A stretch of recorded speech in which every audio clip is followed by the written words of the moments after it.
All right, folks. Welcome back to Confessions of a DoorDasher. This is episode 3. Episode 3. So, night number 3 or day number 3, whatever you want to call it. Light in the car just went out, just pulled into the house. I actually got out and I was like, oh, wait a minute, I want to do my confession. So, this is probably the first night that I've actually been able to put in a little bit of time. Last couple nights I did an hour and then another hour. So I wasn't really doing it consistently. I did one delivery earlier, right after work. It was paid like $25. It was kind of far away, but $25, you can't pass it up. And then I did about 2.5 hours this evening. I think total of 9 deliveries, counting the one earlier, so 8 this evening, and about 2.5 hours. Not bad. For the day, I think I'm in $72. I'm averaging over $8 a delivery. Really can't complain about it. It was a lot of miles today. Definitely most of my deliveries were probably more than 10 miles round trip. I did have one stack delivery where I took 2 that were both very close. So those probably averaged about a mile and a half, maybe 2, if you count both of them. So honestly, pretty good night. Don't have a lot of complaints. I have a lot of thoughts about the overall DoorDash system. Maybe we'll eventually get into it. But I will say I'm actually enjoying it. I don't feel like I'm doing a job. I have a regular 9 to 5 job. I sit and stare at a computer all day and spreadsheets and do finance, and it's fine. It's a good job. It's low stress. It's, not hard on my body, so I can't complain about it. But this job is, if you like driving your car, you're comfortable walking up to a stranger's house at, 10 o'clock at night when it's pretty dark. It's really not a bad job. I can't complain about it at all. I actually enjoy it. I love driving. I've always loved to drive. It's, I've never had a problem with it. So the job itself is great. I haven't had too many bad experiences. We'll talk about the bad experiences. It's the restaurants. The restaurants by far are the worst part of this entire job. Now, that's not all of them. So let's do a quick restaurant ranking. And I'm only going to rank national chains because obviously local is a little bit different. Sit-down restaurants are kind of hard to rank because they have a different, way of making their money. DoorDash is just another thing for them. But, quick service, fast food, pizza places, that, this is what they do on a regular basis. They make food quick. So this shouldn't be hard for them. But it seems to be hard for most of these restaurants. So let's talk about the bottom of the barrel, the worst of the worst. I thought this was a runaway, but there's 2 restaurants that are kind of in the battle for the bottom of the barrel. Bottom of the barrel, hands down. I don't know how many we're ranking, so I won't give a number, but bottom of the barrel, number 25,000, whatever the last number is, Wendy's. Wendy's acts surprised every time I show up to pick an order. I think I've been there 3 times. Not once has the order even been started when I get there. They always hand me a dripping drink they give me no carrier tonight. Their bags, I wish all restaurants sealed their bags. That way there's no question to the customer. Seal the lid, seal the bag, put the straw in the bag. Don't hand me a straw. The customer doesn't want my hands all over their straw. Put it all in a bag. I don't understand. Most restaurants don't do that. They just hand you a drink with a straw. Why are we doing that? But it's hands down Wendy's. They've yet to impress me.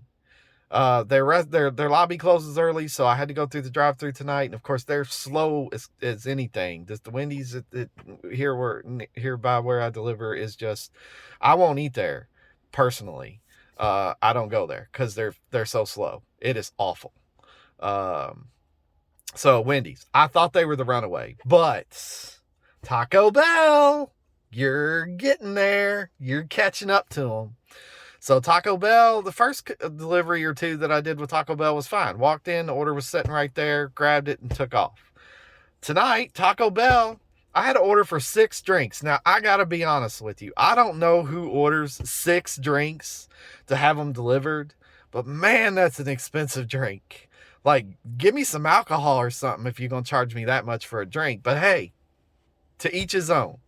That being said, I showed up to pick up an order of 6 drinks. It took 10 minutes for them to hand me 6 drinks. And guess what? They handed me 6 drinks because they didn't have any drink carriers. Now look, I'm in a sedan. I'm in a Ford Fusion. Do you think I got 6 cup holders in this thing? Nope. And I don't have any like DoorDash stuff yet. I just signed up a few days ago. I guess they probably send me a bag or something, and I actually ordered a pizza bag because it'd be nice to hand somebody hot pizza. So yeah, Taco Bell. Totally, why does it take 10 minutes to make 6 drinks? 2 of them were frosty slushies or whatever, but the other 4 were just fountain drinks. Why does it take 10 minutes? So yeah, Taco Bell, 6 individual drinks. I was so afraid I was going to spill them everywhere in my car. And then 6 straws. Again, same thing. So Taco Bell, you're getting there.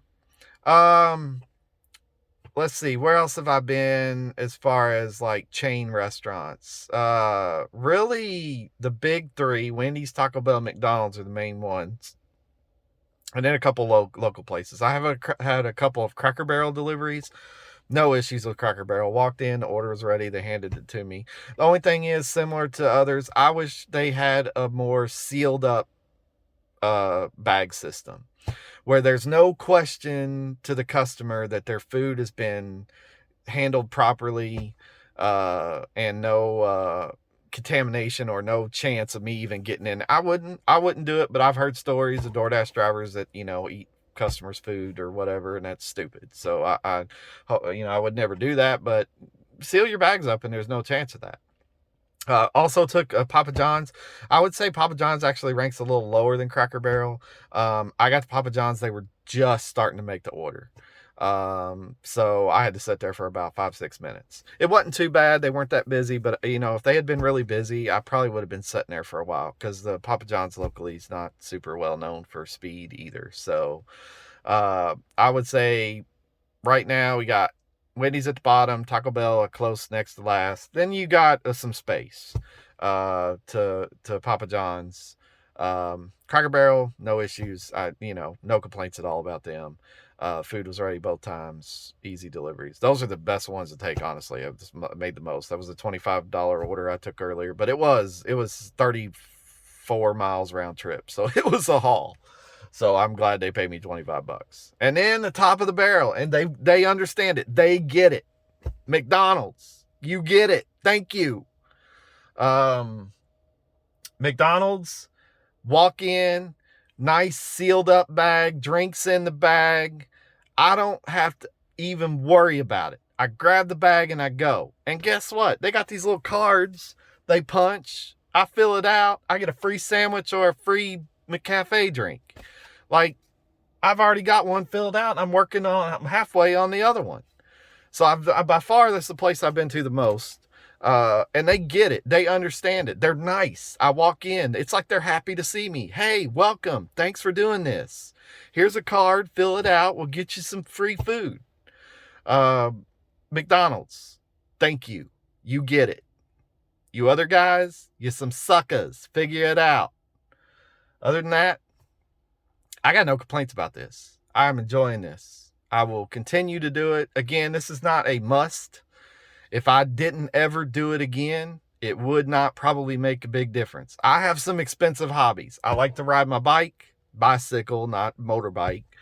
Bikes are expensive. Clothes for bikes is expensive. I want to get a power meter put on my bike. They're expensive. Stuff for bikes is expensive. Just doing rides. Sometimes if you want to do a pay ride, they could be $75, $100. It's expensive. I also like to play disc golf. I play a lot of disc golf tournaments, and my shirt came from a tournament last year. Normally they're about $30, $40. Play 1 or 2 a month. That's not too bad. But sometimes you want to play a nice tournament where they give you some cool gear. It could be over $100. So, and to buy the discs. Discs are not that expensive, but if you're a little bit of a disc collecting addict like I am, it can get a little pricey. So mostly that's why I'm doing this. I have some expensive hobbies. This pays for my hobbies without me feeling guilty like I'm taking money out of the family budget. But I'll make more than I spend on my hobbies, so I'm happy spending on my kids, give some to my wife. I'm trying to encourage her to spend more money on herself. She never does. So honestly, it's a 10-minute video. This is like twice as long as I want these videos to be, but I can't complain at all about doing this. I'm averaging, I made over $70 today in 3.5 hours. So I'm averaging $20 an hour. Now I put some miles on my car today. I put 100 miles on my car today. I'm not super pleased with that, but 100 miles isn't that bad. It was a lot of it was a lot of road miles. There was very little in town stop and go. So it wasn't like they were bad miles. I probably got 25, 26 miles a gallon. So 100 miles, 4 gallons of gas, 290. I filled up for 295 or something like that. So $12 worth of gas. Take that off my $72. I made $60 in 3.5 hours. Tax free. And I get that, I'll get a form, it's 1099, and I'll have to declare as an independent contractor. But hey, guess what? I get to deduct all those miles. I get to deduct this cell phone, part of the cost of this cell phone. I get to deduct my maintenance expenses. If I get new tires, I can, calculate what portion of my miles were spent doing this, and I can get maintenance reimbursed as well. So I don't expect that the tax implications with this will be very much unless I move into another tax bracket, and that probably isn't going to happen. So again, we're up to 12 minutes. I'm already complained at 10 minutes, so I'm going to get out of here. Thanks for anybody that's watching. Like, subscribe. You guys know all the drill.